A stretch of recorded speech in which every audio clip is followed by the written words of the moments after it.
It's a problem that plagues many rural areas across the state of North Carolina, reliable broadband internet. And while the issue has been around for years, the COVID-19 pandemic shed light on some of the inequities of students and their families who don't have access. 9 on your side's Aaron Jenkins takes a look at the state of reliable internet in local communities and what's being done in the battle for broadband. Aaron, how many families in North Carolina don't have access? Angie Can, it's estimated that nearly 300,000 families in North Carolina don't have this reliable access.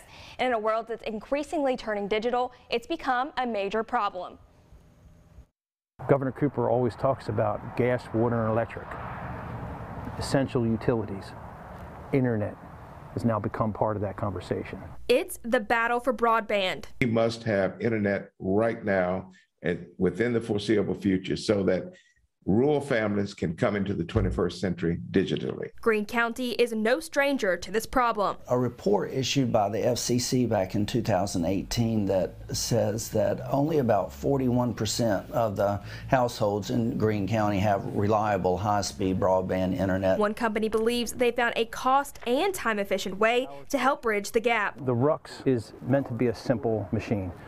There's really only one power switch and there's only 2 cords. We actually set this system up here in Kinston on May 6th. It took us a day and a half to put this in place. Everybody knows if you run fiber, it's going to take a long time. Generations of kids would graduate long before internet is run to their homes. The Remote Universal Communication System, also known as RUX, is set up in a home garage in Kinston. This sends a signal to the community across the street, the Jones & Jones mobile home community, and distributes that signal to over 25 students that live in the community. When we got to the site across from the Jones & Jones community, we hooked to the internet right away. So now you're on the internet. And had high downloading and uploading speeds from the connection. It says 26.1. So we're able to give the students on the other side of the community that same signal. But how can a system like this actually be brought in to help a community?